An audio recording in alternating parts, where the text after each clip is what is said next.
When I drove in yesterday, I noticed that some of my tags, or the ribbon that I had tied on these, were gone. And I came to check them out, and this one has been attacked by deer. Not attacked, but they come and rub their antlers on it.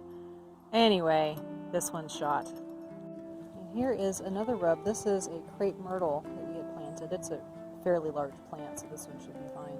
Here's another one. I figured I'd go ahead and walk around and check on all the trees. So this one is ripped totally out of the ground. We had planted this one. This is a Chinese pistache, and when I was coming up I noticed it was really crooked.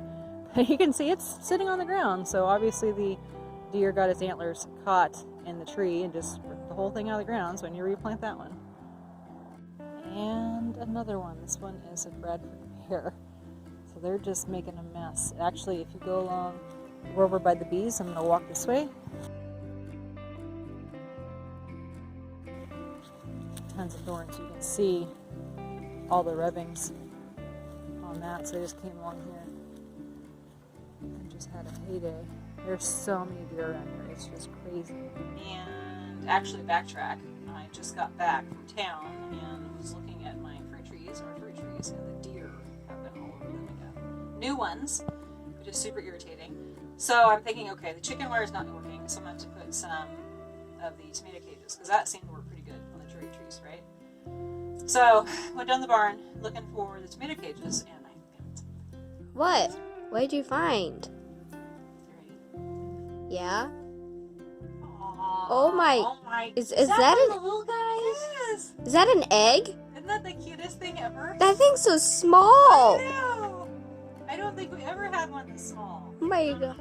So our chicks that they're not chicks anymore. We got them in what, September? They weren't like baby. Well, that's when we got them. I can tell for sure it's not bunny. We figured they should be laying here pretty soon. So I found this one. It was on top of the bee boxes. So we need to start go ahead and putting them into the roosting boxes, the nesting boxes, right? So I went ahead and put the fake eggs in there, so they'll get used to that. But this so cute.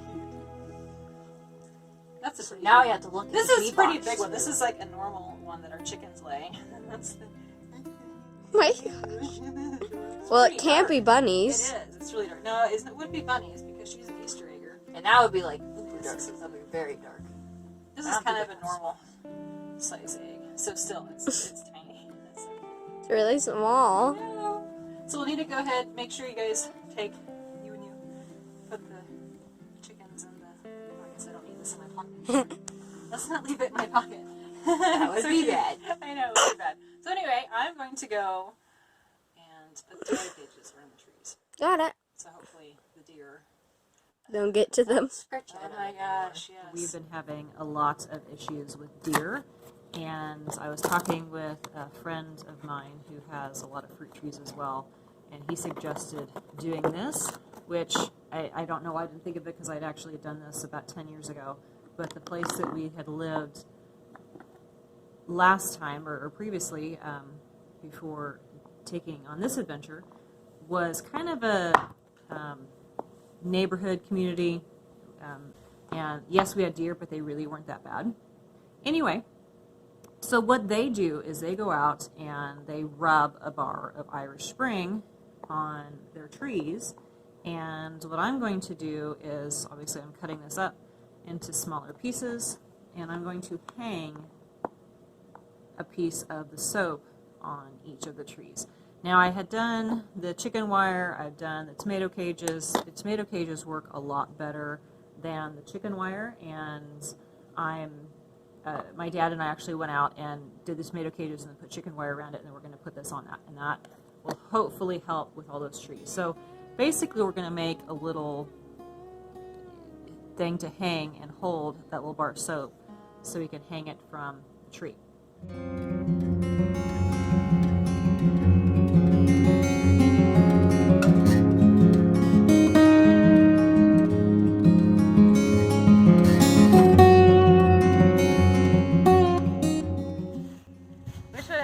Earlier, it's really cold now. So I have the tomato cages. These are one of the cherry trees. There's like 8 cherry trees around this area, and we did tomato cages. The deer really didn't bother the ones that had these on them, but the ones that we just, the chicken wire, that we had a lot of problems with that.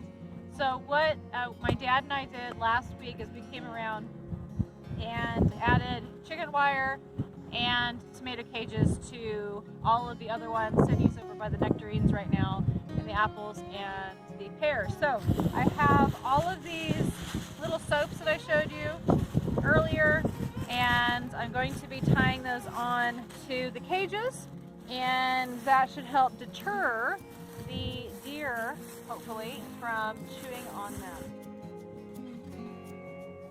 You guys working on? Something I said was way too small. It's a cart, and I've been wanting one of these for a long time. My parents had one of these when I was growing up, and I thought it was twice as big, but Dad told me it really wasn't. The handle in the back goes on the front, and I was probably Valerie size. My sister and I used to haul firewood with it, and we'd both get inside the handle part to pull up to haul firewood, because they lived on, it was kind of a little bit of a hill from the barn at my parents' house up to the house. Anyway, I'm excited because these are really, really handy compared to wheelbarrows, and the bicycle wheels, the kind of like bicycle wheels that come with it, make it really easy to maneuver and haul things, and they're really stable. So, are you missing parts still? No. Oh, I saw that face you just made at your sister. Or is that a you need to hold it steady face? Yes. That would need to hold a steady face, but I don't understand because all the holes don't match up. Oh, they don't, or they do? They do. They do? Stop moving it! Well, when you move it around, they don't match up. Stop moving it! Sisterly love. All right, I'll let you get back to it. How's that sound? Thank you guys. I'm excited to use it. Working on pulling up this twine again. I want to show you how big of a mess it is. So I've got this one piece right here. See all that big wad? I mean, it's just everywhere. So when I pull this one, I get the string right there. I pull it, and I can see it moving. Can you see it moving over there? That branch. So it's connected clear over there, and it comes up right over here, and this is, and I know you've said this a bunch of times, but this has been here for decades, so there's roots and all sorts of things that have grown around it. The tree right there is completely wrapped in it, so we're gonna cut off as much as we can. A lot of times when you find a piece, like the girls are pulling up a piece right there, we find if we pull one at a time, it's a lot easier than trying to pull a big wad of it up. But anyway, if you find a part that's stuck, usually by root, you cut one section and then it'll end up coming up wherever you find another piece of it. And this area that's what we worked on. Gosh, maybe it was earlier this month, a month ago or so.